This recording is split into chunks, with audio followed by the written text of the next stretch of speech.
Hello, folks. Welcome to the Manly Pinterest Tips Show. I'm Jeff C., and you're not. And we have a great show for you today. You know, everyone says it's the most wonderful time of the year. Well, for most social media marketers, it also can be one of the most stressful times of the year. So how do you do downtime with your family when you manage multiple social media accounts? Are there any helpful tools that help you schedule? Should you shoot live video when you are a-wassling, whatever a-wassling means? But I have my good friend here to answer all those questions, Miss Peg Fitzpatrick. Hello. Hey, Peg, how are you doing? I'm good. I'm right now sharing on Facebook. Cool. So, you know, if you have any questions for us to ask us live, Peg and I, make sure you go to huzza.io and click on the Q&A tab right there. That will allow us to see your comment, and we can actually bring it on screen, and we can try to answer that live during today's show. So, but first I want to say, have you guys gone to manlypinteresttips.com and downloaded my free Manly Pinterest Tips tackle box? It's full of great tips, resources, and productivity tools that I think will help you out, and they're all free. Go to manlypinteresttips.com and click on the Manly Pinterest Tips tackle box. Okay. Wait, will it make me manly, or will I still? No, it's just chock full of tools, Peg. It's just okay. So no facial hair. I can spray added. Perfume in there. It's okay. That'll be fine. Yeah. So. I'm very excited to have my friend, superstar Peg Fitzpatrick, back on the show. We're talking about social media tips for the holidays. If you don't know who Peg is, she is the co-author of The Art of Social Media, Power Tips for Power Users with Kawasaki. And she's been on Time, Huffington Post, Inc. Magazine, NPR's Tech Nation. She also runs social media campaigns for some of the top companies around. She's done stuff for Motorola, Audi, Google, Virgin, and much more. And Peg, thank you so much for being back on the show today. Hey, thanks for having me. You know, I love Manly Pinterest Tip Show. That's right. And I'm like obsessed with Pinterest. I know you are. You are the one who got me in Pinterest back in the day, probably 3 or 4 years ago. And following your tips helped me grow my account and makes it what it is today. So, see how famous you are? You're all manly, Pinteresty, Tippy. This is before the beard, actually. So it's been a while. It was before the beard. Yeah. You just had when I first met Jeff, you barely had facial hair. That's right. It was just a little goatee. It was just a little goatee. A little goatee. That's right. Back in the day. So I had Peg on last year on the podcast to talk about social media for the holidays, and it was really, really well received. A lot of people had great comments, and it was shared out a lot. So we wanted to do that again this year because things have changed. If you are a marketer in social media, you need to be comfortable with change because it happens all the time, sometimes even weekly. So we're going to talk about holidays. Sometimes hourly. That's right. Facebook will roll out something, and you have to change your whole page, your strategy. So it's crazy. Mm-hmm. So the holidays are a stressful time, and I know you manage multiple social media accounts from large companies, some smaller companies. And the internet really doesn't take a break. So how do you keep it going and still, I see you're baking like Martha Stewart's, cinnamon roll to see on Instagram. So how do you manage to, take care of your business, but also, have time for your family? Because, you got grandkids and everything. So how do you do that? I do. Okay. First I have to clarify. I make Pioneer Woman cinnamon rolls. Okay. Those are really good. She's my OG food blogger. She was the first blog that I followed, ever. And that was back when she was just writing her family stories. And now she has a show on the Food Network. Yeah. So let's just talk about how blogging can change your life for a second. That's right. My friend came to her house and did a Thanksgiving throwdown. And then I liked her, and then that happened, and I was like, can I still like her if Bobby Flay would? Then I was like, okay, I can still. I love Bobby. I have to say I like Bobby Flay as much as I like Pinterest. Yeah, and my friend got to go. She went to her store, and she was there, and they got her picture taken with her. It was awesome. Yeah, so, I've actually met her, too. I met her at the Blogger Conference. I met her and one of her daughters. She's lovely in person, and she's very shy, so public speaking is not her thing. But anyway, back to what we were talking about. Holiday pinning. But she is a great example, honestly, of somebody who's reined in her, it was just her, out in the middle of nowhere. And she was like, I need to do something. And she loved, she's great at photography. And she turned into one of the most amazing blogging stories ever, in my opinion. She's got great cookbooks, and she's not a finely trained chef. She's actually just somebody who cooks really well. So I love what she does. So back to what the question was. How do I keep everything going during the holidays? Okay, well, being well organized is obviously the best thing. You got to know what you have to do figure out what you need to do for your clients. This time of year is also hard because combined with the tough holidays, we're also like, what are we going to do for next year? You know, like it's kind of like the combination of, I always feel like I need to be combining like what's going to be better next year, because we have to be better next year. We can't just be the same. Exactly. Being the same would be so lame. We have to be better next year. So I'm always thinking about those two things at the same time, which is kind of, do you do that too? I kind of, yeah. And that was a question later on I wanted to ask too, is one is how far of I mean, you probably already have your holiday stuff planned out for your clients and you got it all scheduled and ready. How far ahead do you go to like do your content calendar? Are you like 3 months ahead? Or are you like, how far ahead do you get? I don't do that far ahead because I have too many. And I feel like at this point, things change too much.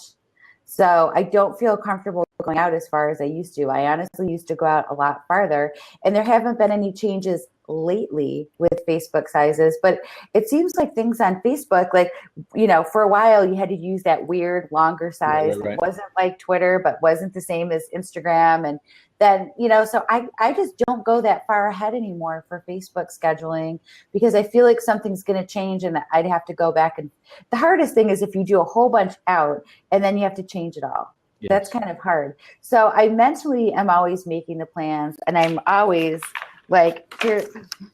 There you go. Yeah. You can see the dates on there. Wait, I was not sure all the titles, but like those are for next year's blog posts. Wow.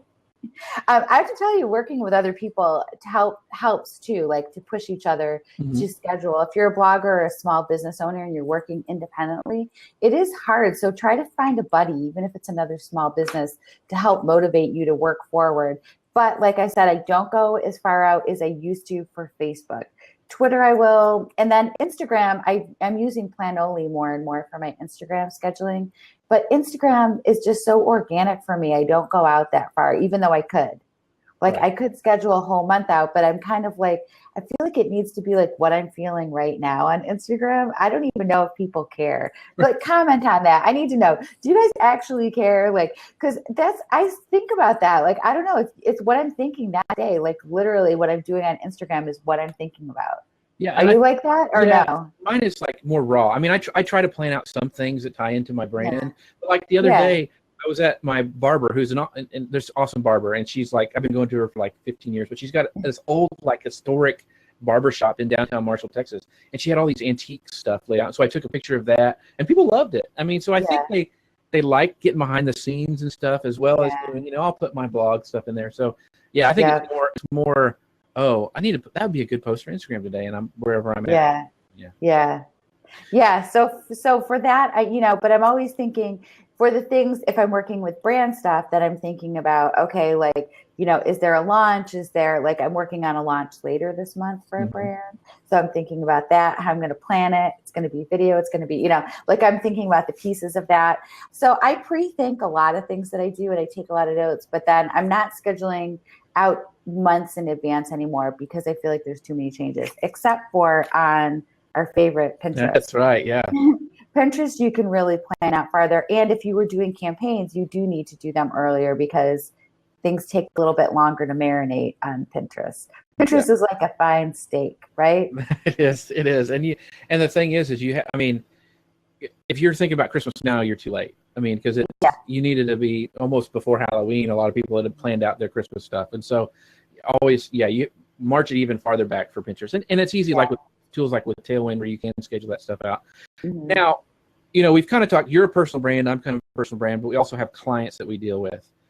So, and they give us money, so that's nice. So we have to kind of take care of those. So, and it's different. I plan out like for the chocolate factory, they have Christmas sales going on, so that's kind of set in stone. They've already got stuff, and personal brand is a little bit different.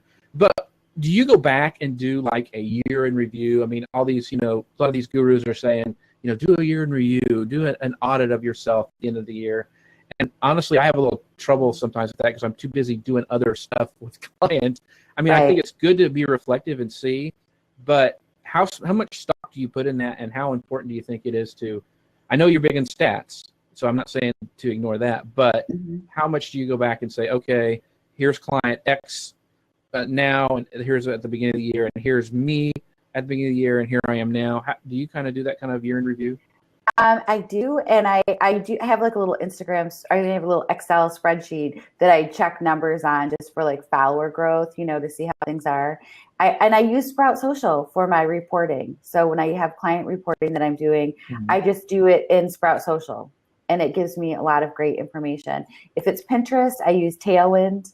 Planoly has great stats too. So I do like to look at things, and I'm actually using a new tool that I have, and it gives like insane information that I'm testing. Are you just going to like I'm not going to share. It's for my social media examiner for social media marketing world. I can't give away all my secrets ahead of time. Otherwise, why come to my session? That's right. So yeah, so I will share it eventually.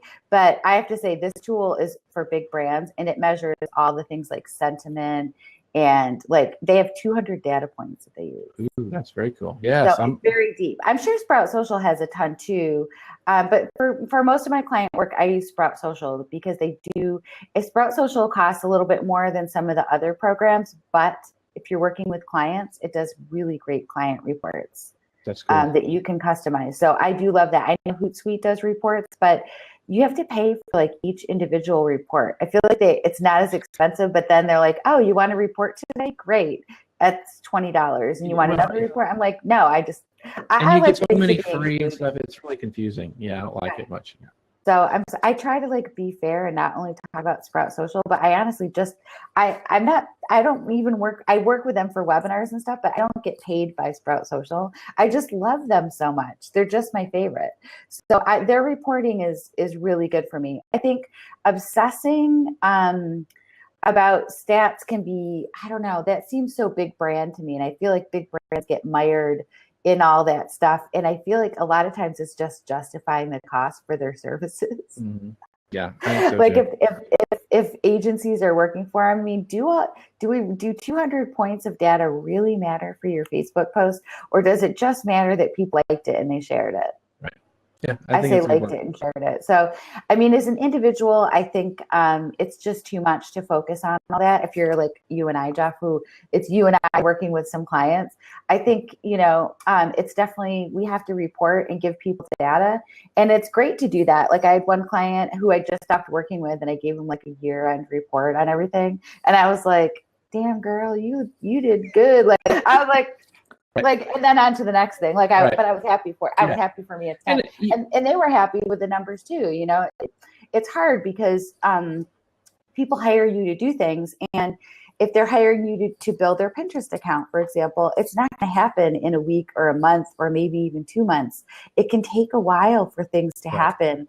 And that's really hard for people to understand that, yes, this is like brand awareness, and yes, you're going to get people, and, we're working on things. They take a while. Social media takes a while to kick in. Mm-hmm. So that's tough. So sometimes the smaller stats, like how many followers grew and those kind of things, help make that more palatable for people who are. It's hard to justify, right? Do you feel that? I think so. I think brands are starting to get. They don't.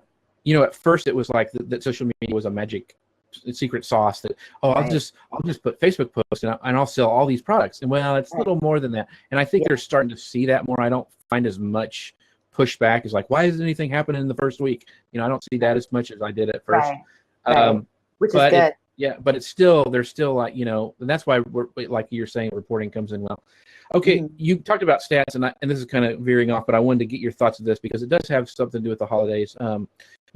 Black Friday was a lot of mobile users used it. I think it was the record thing for mobile sales this year. But as we look at our stats, a lot of people, and we've been very public about it at Social Media Examiner as well, is that we're seeing Facebook reach, plummet for a page. And we're seeing some other stuff kind of, it's starting to move more to pay to play. How important do you think that is for brands coming up in this next year? I mean, are you seeing the same thing as like stuff falling off and you're having to work harder to get the same amount of reach as you were before? Definitely. You do have to work harder, and posting more content isn't the answer anymore, believe it or not. For a while, it was like you could push a little bit more content out and that would help, but I don't think that's the answer anymore. I'm really over my 2017, we're out of 16, is more quality and less just pushing out a lot of content. because it doesn't help. Believe Right. it or not. It used to be that you could just post more things and do a little bit more variety, but Facebook wants us to do live video, and they're really pushing it. So doing live video is the only way to get organic reach right now. So it's low cost, but it depends on who you are. Are you at a company where someone feels comfortable going on? Do you have something you can share? It is more challenging for different companies and different brands. Are you B2B or B2C? Like, there's so many different factors in it, but we're playing on Facebook's platform. We have to do what they want. So you definitely do have to work Facebook promoted posts and Facebook ads into your budget for the next year. The good news is it's not ridiculously expensive. Right. $100 a month for a small business, you can do like really, really great things on your page. And you can super target too. Yeah. Yes. So it's not like it's, it's not huge amounts of money, but it is some money. So the good news is it's still affordable for small businesses and individuals. But it's not a choice to do it or not anymore. If that's where your main platform is and you want it to grow, you do have to invest some money. Gotcha. A little bit, at least. Other than the super secret tool you're talking about, do you have a go-to tool for scheduling social media that you like to use for? I mean, you do it natively in Facebook, and a lot of people do that, right? I do a lot of native in Facebook because I just feel like it does better. But I also schedule into Sprout Social for Facebook, for Twitter, and for LinkedIn. And then I use Tailwind for my Pinterest because Tailwind is just awesome. I love Tailwind. I know. I don't know what I would do without Tailwind. I love them so much. It just makes my Pinterest so amazing. Right. Because otherwise, I still do kind of go on pin sprees on Pinterest. Now that there's Smart Feed, I feel like you're like not punished for going on like, oh my God, like 85 cookie recipes. Right. Like I still do that sometimes, but I try to schedule things out. Sometimes I don't. And then I use Planoly, which is, I'll type it in here. I absolutely love them for Instagram. Everything on there is great. Oh, I don't have my phone right now. You mentioned Sprout Social. I really like, I've been using Agora Pulse, and I'm a big fan of that because it's kind of the same thing, and I really, really like it. And they have good reporting too. So, yes. And see, you keep talking about this, and I still haven't played with it much, but being able to schedule that and see it, yeah. Okay, but so this is what you can do. You can schedule things. So it shows what I have scheduled, right? Or if I don't have things scheduled, these are things that I haven't posted, but I might want to. Mm-hmm. So then I can just click on it and do it. But wait, let me show you one more secret weapon before I move on. If I want to do user-generated content, and I want it to be pick a hashtag. Social media marketing. I don't know. That's a really good one, Jeff. Christmas 2016. Okay, let's do that because we're talking about the holidays. Right. Christmas. So if I can type, it helps. When you're making these posts for Instagram, like you're doing all your holiday posts, do you sit down in one session and plan out like, okay, I've got and craft all these Instagram posts already? Or are you still, because I know you take a lot of pictures. Okay. So this is the hashtag, and all these you can schedule right into Instagram from there. You can regram right from this app. Finding user-generated content. So you could do that, or like say I was going to look for artist social people, just in case I was like, if I was doing a book promotion, I can search, because I actually find like a lot of people that post and they don't tag me, but they'll use a hashtag. Right. So if I wanted to schedule something like somebody's book, I could just go in there and do that.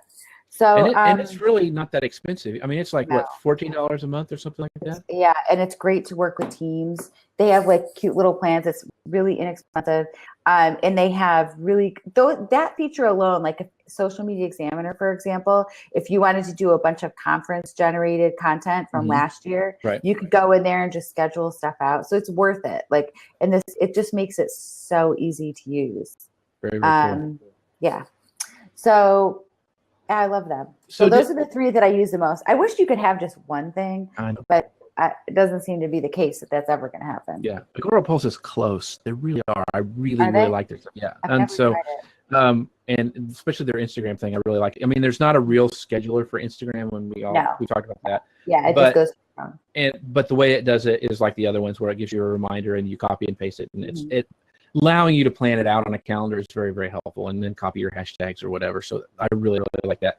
So when you're sitting down, like for your Instagram, if you guys are watching live, comment below and tell us what your favorite. Yeah, what do you guys use? Yeah. So do you go like you take a bunch of pictures. Do you have them already cropped and maybe just sitting there waiting for you to, I could. But you don't do that. But I never do. Okay. Especially for Instagram, because I'm usually like a spur of the moment girl, right? I'm like, what am I thinking about today? So today, like if it's Thursday or Friday, then I'm like, can I do a latergram from one of my travel pictures? And then I go back. My phone, I never delete photos from my phone. I have so many pictures on my phone. That's what's awesome about having these big phone space, space. Right?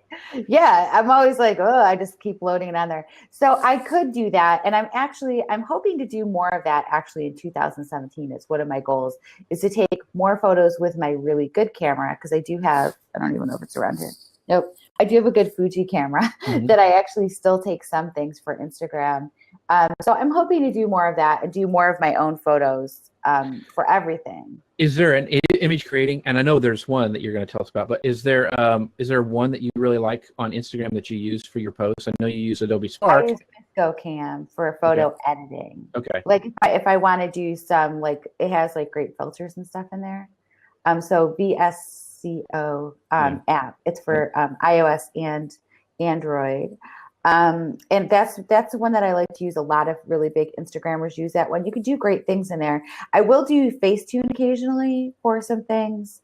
Those are the two that I use. I'm trying to use less apps. I have so many apps on my phone. It's crazy. I'm trying to like pare it down. I feel like we've overcomplicated social media to the point where it's like, and then I use 85 apps for this. And it's like, we're talking about making things easier for the holidays. And yet, we've made our lives so freaking complicated, right?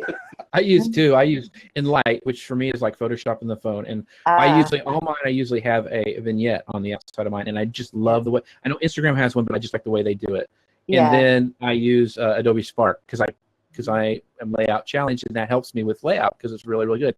I actually take stuff from Adobe Spark and bring it into Photoshop because I like the way like the text is laid out, but I want to do something else. So it's very, very cool. I love you'd be surprised to know a lot of people do that with Adobe Spark. They had they just had Max, their huge Adobe Creativity Conference, which I hope I get to go to next year.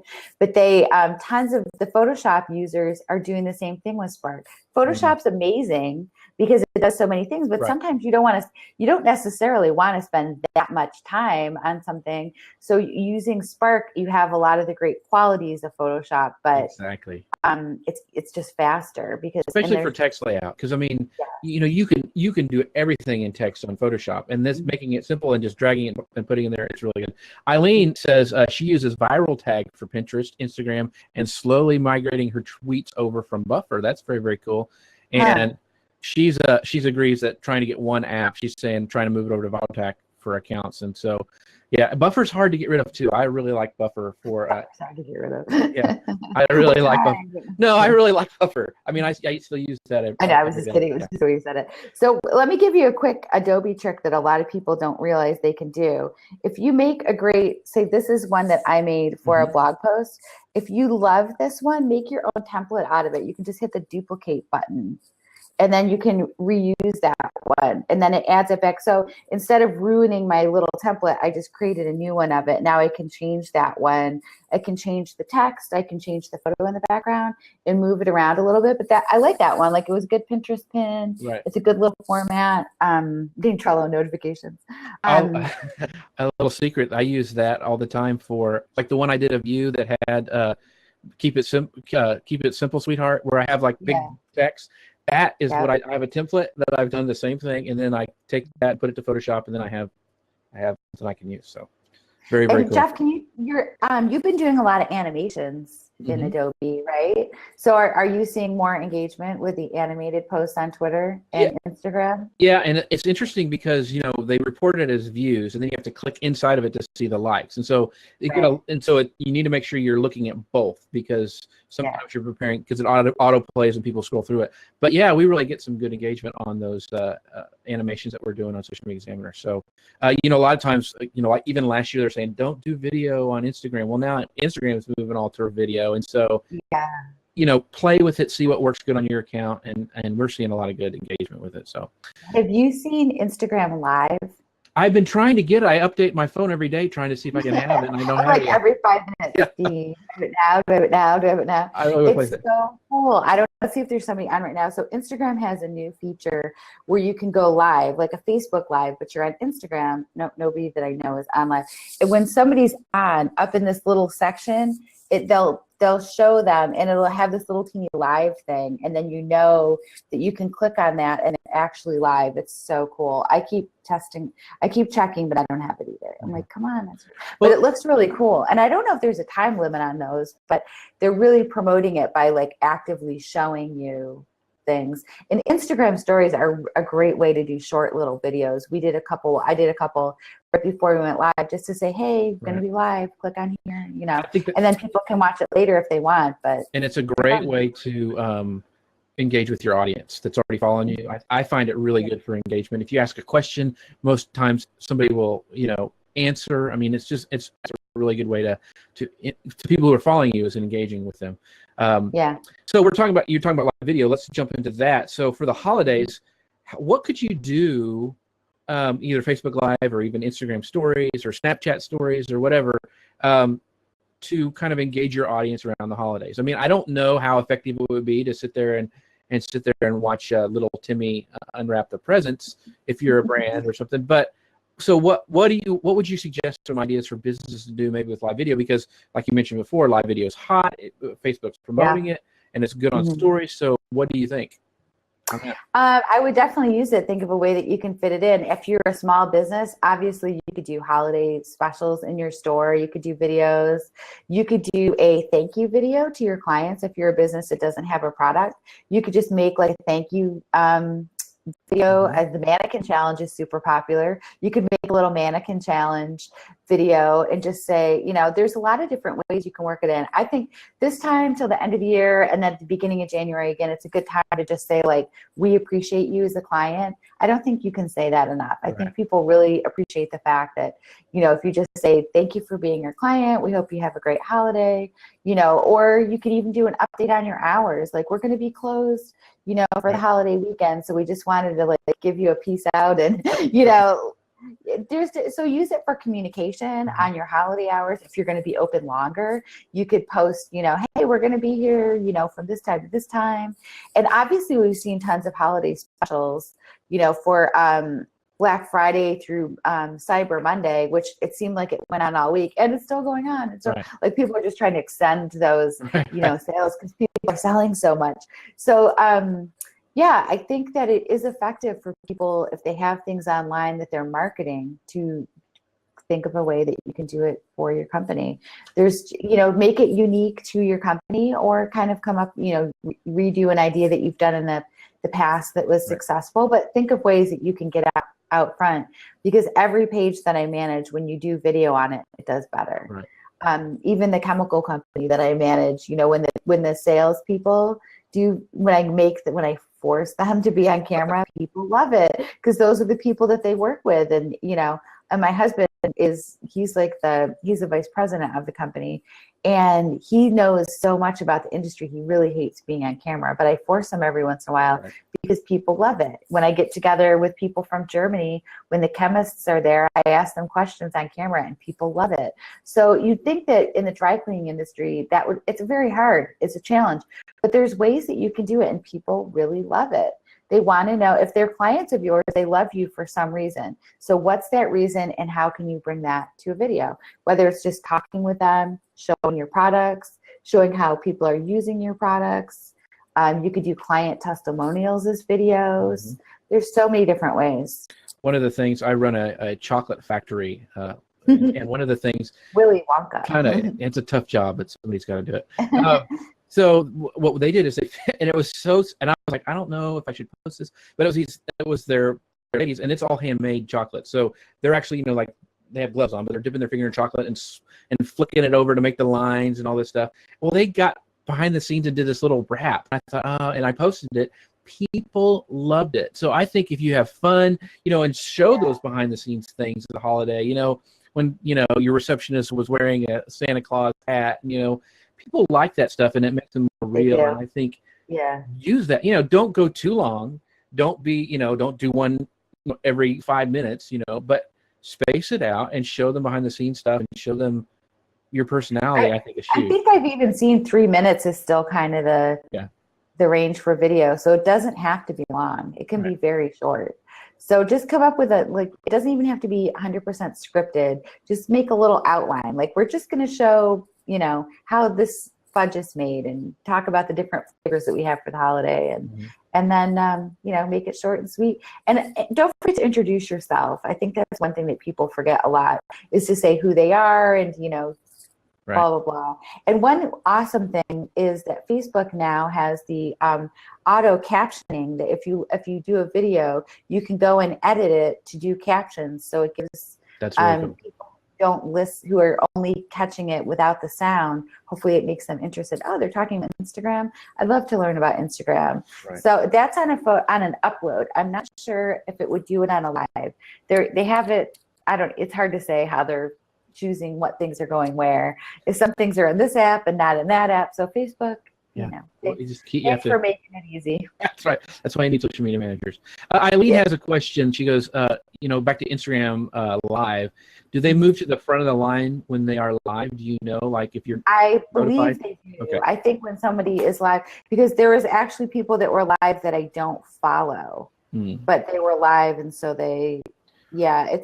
they're definitely, they put the people who you engage with the most, and they put people that I engage with on Facebook. I just noticed somebody that I don't engage with even that much on Instagram, but she had a story, and so it showed it. So it looks like they're combining the activity. Gotcha. Facebook, Instagram, and a thing to be careful of as marketers is, I have a feeling, just like in stories where you can mute people and send them back to the back of the line and you don't see them again until you go and click on it to see their stories. You can mute people. I have a feeling that will probably come to live as well. And so make sure when you're doing live that you're providing value and, something that people will want to see, because it'll be easy to turn it off. And I think, we talked about, the reach dying and content shock and all that stuff. And so Peggy had a great article on boosting your social media posts. And you talked about how quality is going to be more and more and more important, especially this year. So, don't you agree with that? Yeah, I think that it's so noisy that people who aren't going to, take the time to craft something special, it's going to go away. So yeah, you need to have a plan before you go live. That's the thing. I mean, you can do good short ones, but unless you're a celebrity, people aren't going to be interested in seeing you just like, and so whatever, you need to, if when you're done, if you have made your point, then your video should be done. Like, don't just stay on. I mean, you see people just, I don't know. That's Periscope. I think that's part of the reason that I stopped Periscoping, is there was just such a, it was all marketers talking about marketing. They're like, how to Periscope. This is how you Periscope. And it gets so meta, and it's like, at some point, people aren't interested in that anymore. Eileen says, she goes, she doesn't think people will take her advice, though, because it'll be a hot mess with live video on Instagram. I think you're right, and it'll die down because they'll get muted. I think that's what will happen. Oh, Anna asked a great question, and Peg and I were going off about this before the show. Did you guys get the update on Pinterest, which enables you to showcase your top boards via desktop? And this ties right into the holiday marketing thing, because if you're smart and you have like holiday theme boards on Pinterest, now you can highlight them, and so they show up right on your profile. It's very, very cool. It's you may not have it yet. I got mine yesterday, and it's only on desktop. I guess it's going to mobile as well. So it said it's mobile. I don't have it. It does not show on mobile for me. Right. It's called Pinterest Showcase. Yes. So you can showcase 5 boards, I think Jeff said. I love it. It's like dynamic. It makes this little slideshow at the top. And if you have Shopify pins, if you have buyable pins, those will automatically go into that. So it's a great way for people to actually sell things. I actually noticed another thing on Pinterest when I was looking at this update. They just did a couple. It's really a lot about buying and shopping. Yeah. Let me see if it was on desktop or, and the thing like right at the top, if you see there's a little shopping bag. See that little shopping bag? And that follows you around. Supposedly it's, they've been talking about it for a while. It's supposed to go follow you around from, like, if you go to desktop to mobile, like if you put something in your shopping cart on mobile, you can go on desktop and buy it. And so it's supposed to follow you around, which is very, very cool. Pinterest is smart. They're going to make some money doing this shopping stuff, and so keep an eye on them. I'm really interested to see how Black Friday went with them, how much traffic and sales they drove, because I have a feeling it's quite a bit. But these new boards are awesome. You don't have to have 5, but you have room for 5. If you only have one, you only just like do your blog posts, that will be the only one that shows up. If you want to showcase 5, people can scroll through them with a little arrow button. But go to your profile on Pinterest. Like for me, it'd be pinterest.com/Jeff C, and you can see that. And you can also see other people's. So that's how you can tell. I like it. They really are geared for shopping. And Pinterest buyable. Have you bought anything from Pinterest, Jeff? Have you done it yet? I have not. My wife has. You have to do it. It's easier than Amazon one-click shopping. I know it's so scary. Good. It's scary for for a husband. Well, my wife is pinning. Yeah. I like it. I like buying on Pinterest, and I save things, and it sends you an email if the price goes down. So there's a lot of good things about Pinterest buyable pins. Right. So the other question I want to have for you before there's some questions from the audience I want to get to, but for holiday images, do you go ahead and do you change your Facebook main picture? When it comes to the holidays, do you have I guess it'd be like I had it in my mind, but a package that you have, a media kit or something that you have for the holidays that you throw on all your accounts to make it holiday themed? I do holiday themes for clients on Facebook pages. I don't necessarily change them for Twitter and everything else. I usually focus on changes for Facebook because I feel like that's noticed more. I don't know. I just do. And then I always make sure to click the Facebook cover once I load it and put some text in there. So when it goes out, and they're very well received. Okay. So I do that. It goes out as a Facebook post in the news feed, and they still get some good activity. So I do that. I don't always do it for my own personal ones, though. Do you do it for your personal pages? There's one last year. I'll probably do it again this year where I have like Christmas lights in my beard. I put that one up, and people like that. And so I do that for my personal one. But I do, like for the chocolate factory, they had Christmas products, so of course we highlighted that for the thing. The same thing with Thanksgiving. So I think it just depends on, I think making it look like your account's not stagnant. And, I think that's important. And they took the time to do this. So it's really not that hard. There's so many good clip art, just don't be tacky. Don't it's going to be tacky and, like old clip art. I mean, do a photo, do a nice Christmas photo or something. Well, and it's on Facebook, you have the great, you have the link in there that you can lead people to. So it's good to utilize that if you have holiday things and just do a little link there to for sign up, to join an event. Anything that you have going on, if you're a local small business, you have an open house for a certain night, you could, you can use it as advertising space for sure. Just don't make it a hard sell, but you can definitely invite people to click the link. I have a little arrow that goes on mine and I just change what I have in there, every once in a while. But it's definitely a good idea to keep it fresh and keep it, on. Otherwise, it seems like there's nothing new when people, I just feel like when you go and they haven't changed things in a long time, it's just not good. But I feel that more for brands than individuals. I don't feel the same. Do you? I don't know. It seems one way that it seems different to me, even though I have a Facebook page and a profile. Yeah, I'll click on graphics more that on articles or something that I see that is more holiday themed, because I think it's more rare for brands. So I would look at doing that. It's like I saw something. There was 15 social media marketers talk about the holidays. Well, I clicked on that to see what it was, to see who's talking about what. And so I think if you were doing like your example, dry cleaning would be something like, how to take eggnog out of a dress or something like that, where people would be, that might be a little more clicks than something else, stuff like that. I think. You can definitely tie into the holidays to get more traffic. A lot of bloggers do that, and they write articles, especially this time of year. What are the trends going to be for the next year, or 5 ways that Santa Claus can help in your marketing. Like there's definitely ways to tie it in. As long as you're authentic and really giving value with them, it's a great way to tie in for things that are popular. Very cool. Well, let's go into some of our questions. And this is from Garish, I think is how you pronounce her name. But she goes, hey, Jeff, I want to know whether Pinterest or Instagram is best suited for sharing recipes and creating a huge following on the food niche, and why? Wow, that's a good question. You know, everything takes time. That was the first thing I would say. So there's no magic bullet in social media.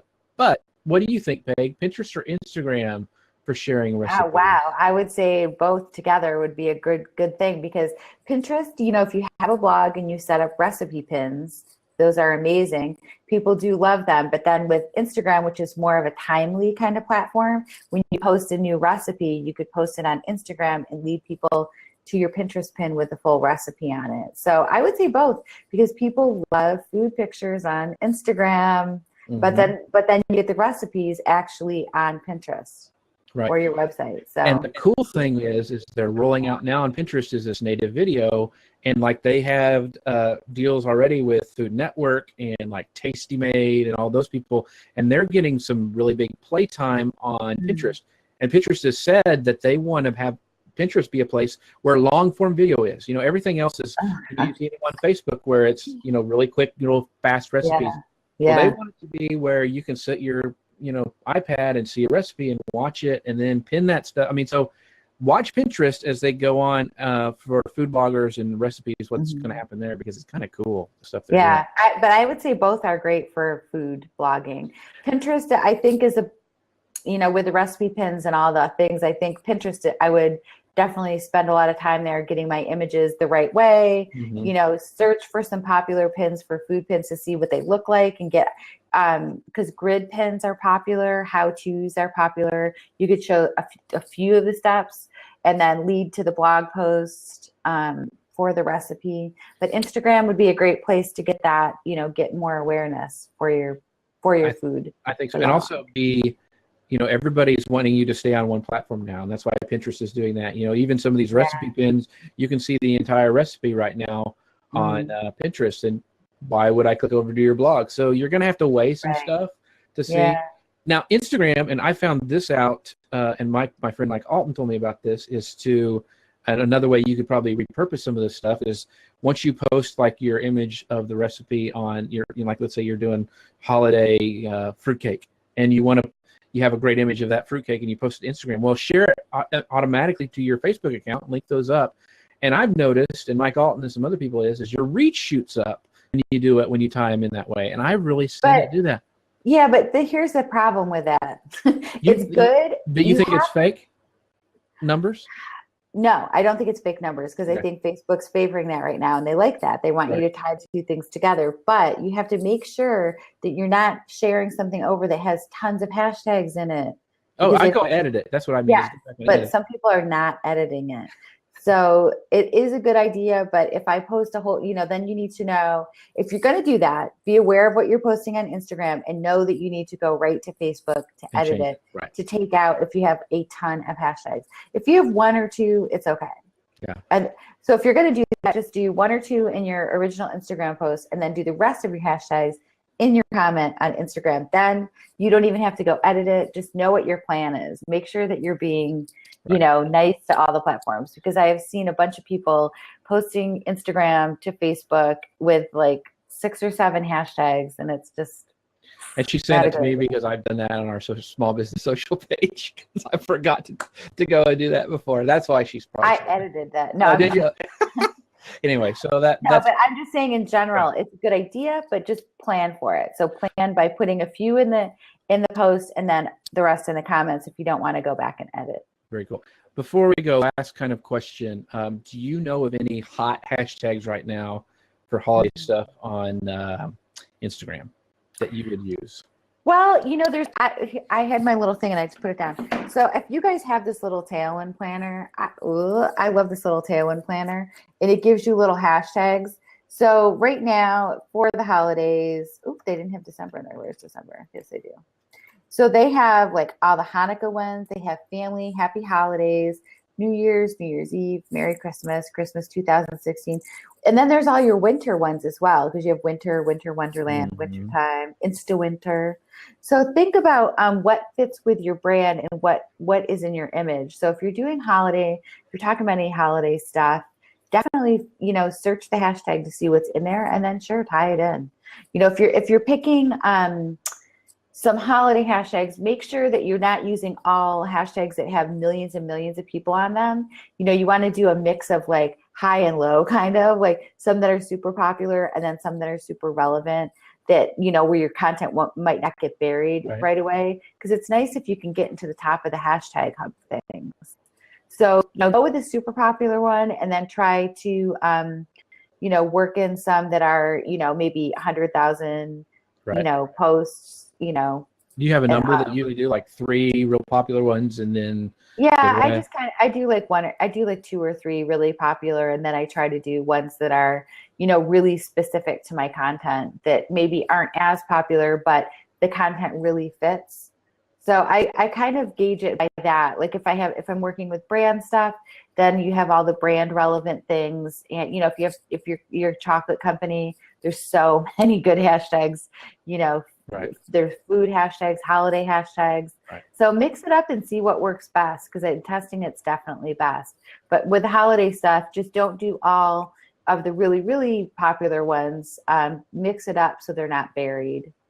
Do you ever create your own hashtag, like Christmas at the Fitzpatricks or anything like that? I mean, usually, sometimes I make them up if it's like part of my conversation, right. but usually I don't. Art of Social is the only one that I use that's kind of a made up one. I haven't done any. I don't do personal things like that, so I really don't, like travel with Peg or something like that. Right. Yeah. No, I haven't done that. Well, I guess I like to use ones that other people use. I think if you're doing a hashtag just for you, what's the benefit of, are you ever going to use that? Would you ever use a travel with Peg hashtag? No, that would be stupid. But I guess it would be to find more stuff that you've done. Because I mean, I've had people, I've never, on Facebook, and I know you hate hashtag on Facebook, but somebody asked me to put one on I do these Jeff Seeing posts that are funny. And they said, hey, do it so we can find it. And so I went, all right. And so that's why I do it now, because somebody asked. I don't hate them. I'm just saying they're not popular. Right. They're not. Yours are relevant and they work for you, and then people can find them. So those totally make sense. But for me, I've never had any. I do Thanks a Latte, my Thanks a Latte post. And I use that. And then there's a bunch of coffee people that use that on Facebook, but nobody else uses it. So Thanks a Latte is the only one. But, I do see that for other things, but they're always relevant to coffee. So it always fits with what my post is. So mine is kind of a combination. Like, it's a Thanks a Latte for people that follow me. It's just, I think, a cute hashtag. So, and it's easy to remember for people. It's easy to spell. So that's how I picked it. It has a lot of ways that it works, I think Jody Oken uses like College Cash for hers. Yeah, hers is her college. That's her chat. That ties in with her Twitter chat as well. So it just has to make sense for your brand. So yeah. Well, Peg, as awesome. We're coming to the end of our time. You've been awesome today. But first of all, tell us where we can find you. I mean, you're everywhere, but what's a good place to find you? I'm Peg Fitzpatrick everywhere. So find your favorite social platform and check out Peg Fitzpatrick, because I'm pretty much there. And you have something very cool today too going on. Oh yeah, I do. I have an Instagram webinar later at 1. I don't even know what time it is. It's at 1 o'clock Eastern. I don't know what time it is now. An hour or two. I put the link in the chat, so if you see that there. Yeah, I'll be doing an Instagram webinar with Sue Zimmerman, the Instagram expert, later to talk about, it's going to be like case studies for the ways that people are making money on Instagram. Very cool. Yeah. And then Jeff, if you could share the link, just if you guys give Adobe Spark a try, if you haven't done that, that would be awesome. Thanks for so many awesome questions. You guys were like amazing. Yeah, very cool. And Adobe, I mean, they've got some great holiday themed layouts already that you can modify. Peg showed you how to make your own template and stuff like that. So if you're trying to figure out, okay, what to post, or you have clients that you need stuff to lay out for, there's a link there. It's desktop and it's iOS. Is it just iOS? Yeah, no Android yet. No Android yet. It will be coming. It's coming. It's very, very cool. And they have a whole suite. They have a Spark Post, they have Spark Video. And so, I mean, it's just a really good, cool tool that lets you make some really, really cool graphics. So that's free. Yeah. It's free. I love free stuff. And as always, I'd love for you guys to go over to manlypinteresttips.com, click on the sidebar, and sign up to be a part of our email community where you'll never miss a great episode like we had here with Peg today. So everybody, thanks a bunch and have a great holiday season. We will talk to you later.